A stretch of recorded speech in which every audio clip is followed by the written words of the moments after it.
Bonjour tout le monde, on se retrouve pour une petite vidéo sur la R1250 GS que tout le monde connaît déjà. À savoir, j'ai acquis cette moto, comme vous le savez si vous avez regardé ma précédente vidéo, à peu près, je l'ai acquise il y a à peu près 15 jours, en lieu et place de ma 750. Tout le monde connaît très bien cette machine parce qu'il y a eu pas mal de vlogs là-dessus, mais j'ai quand même trouvé des petits défauts qui ne remettent pas en cause l'excellence de la machine, mais qui pourraient quand même être améliorés, à savoir au niveau du bruit à l'avant ici, du carénage, principalement quand on est en virage et à une vitesse entre 90 km/h, 90 pour les Français. Il y a un bruit, un sifflement assez aigu, c'est bizarre, et j'avais le même phénomène sur ma 750. Donc maintenant j'ai vu qu'ils vendaient des petites plaques pour mettre ici devant, qui sont apparemment des coupe-vent. Est-ce que ça va améliorer ce phénomène? Mais si vous avez la même machine, si vous avez le même problème, éventuellement laissez-moi ça en comment, ça serait gentil, comme ça je sais ce qu'il en est. Alors le deuxième petit problème, chacun a droit à la parole. Donc ma moitié a essayé la moto en tant que passagère, bien qu'elle ne soit pas motarde dans l'âme, elle n'aime pas trop, mais bon, donc je dois quand même tenir compte de ses griefs. Et la conception de cette machine, donc c'est deux selles, une selle pilote, une selle passager. Et la selle passager semble un petit peu inclinée vers l'avant, ce qui fait qu'en coup de frein plus ou moins fort, elle a tendance à glisser vers l'avant. Donc je ne sais pas s'il y a moyen de remédier à ça en mettant soit une housse antidérapante, parce que tout le monde n'aime pas spécialement porter des pantalons motards qui sont assez gros. Donc nous on aime bien joindre le plaisir de la balade à pied, donc pouvoir éventuellement mettre toutes ses affaires dans le top case et puis aller se balader à pied. Donc voilà, ça c'est le deuxième petit défaut. Le troisième, ça je pense que ce n'est pas du ressort de BMW, ou peut-être si, mais ou peut-être des concessionnaires. En fait j'ai essayé 3 types de pneus. J'ai eu des Michelin auparavant. Sur cette moto-ci ce sont des Dunlop. Et sur mon ancienne 750, j'avais changé les Michelin pour des Metzeler Tourance, haute performance. Mais Dunlop et Michelin, en fait, ils me donnent la même sensation. Il y a une petite sensation de flottement. Quand on passe d'une bande à l'autre, au milieu il y a une petite bande, un rejointement si on peut dire.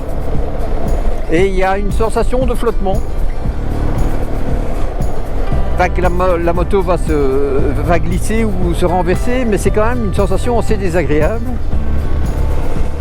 Et également quand on est sur des stries assez prononcées, comme on va arriver à l'endroit maintenant, bon ça évidemment toutes les motos ont le souci, mais c'est vrai qu'avec les Metzeler j'avais quand même moins cette sensation de flottement, et donc voilà, là aussi je ne sais pas ce que vous en pensez.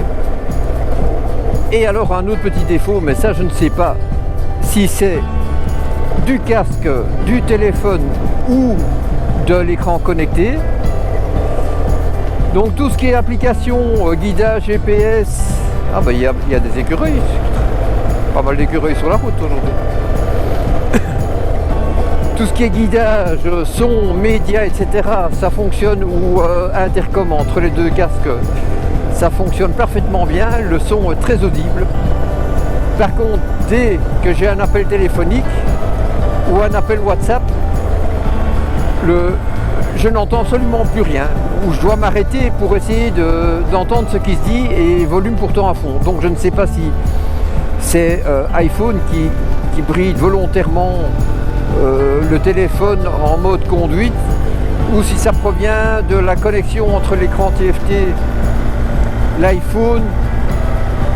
Donc il y a une interface, donc l'iPhone, l'écran TFT et le casque, je ne sais pas du tout. Donc voilà, éventuellement si vous avez des petits commentaires à ce sujet, n'hésitez pas.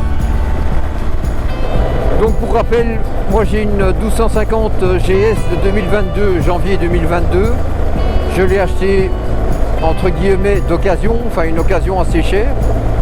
Ils m'ont repris ma 750.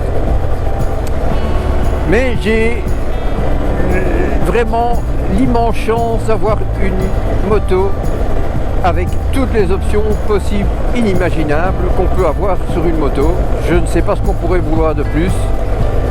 Elle est option 719, elle a une ligne Accra, elle a tous les packs Dynamic Pro, Travel, etc. Poignée chauffante, selle chauffante, bulle réglable, enfin bon voilà, je ne sais pas ce qu'on pourrait vouloir de plus. Donc voilà, j'ai vraiment beaucoup de plaisir avec cette machine. Donc maintenant ce que j'ai dit, tous ces petits défauts, ça ne remet pas en cause l'excellence de la conception de la machine. Mais maintenant pour le bruit, est-ce que c'est aussi la conception trail qui fait ça? Est-ce que toutes les machines trail ont ce souci? Je n'en sais rien. Éventuellement, laissez-moi des petits commentaires si vous avez des indications au sujet. Merci, à plus, je vous laisse savourer.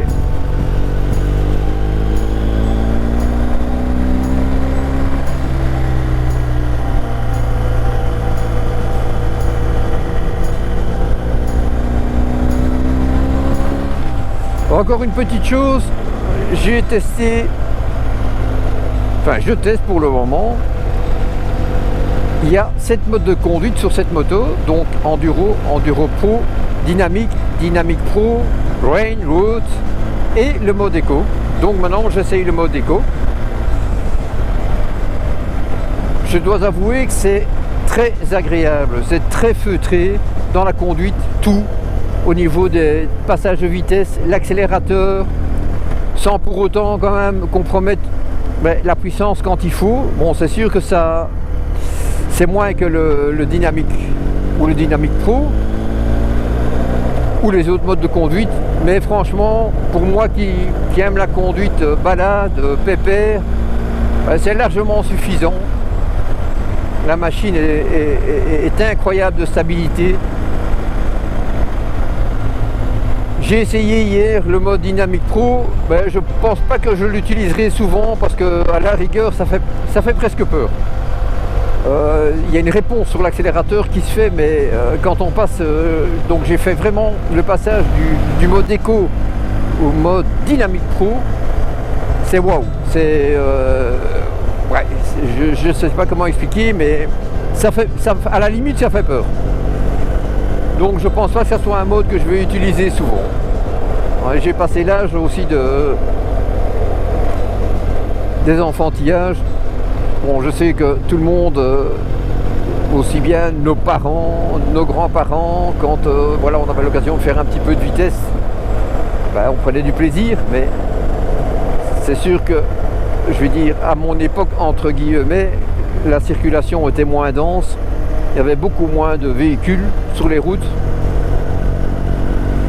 Les machines étaient moins puissantes aussi. Donc voilà. Allez, je continue ma petite balade. A plus, merci de m'avoir écouté. N'oubliez pas de lâcher éventuellement des petits comments. Ça me ferait plaisir de savoir votre impression, vos ressentis par rapport à ce que j'ai trouvé comme petit défaut.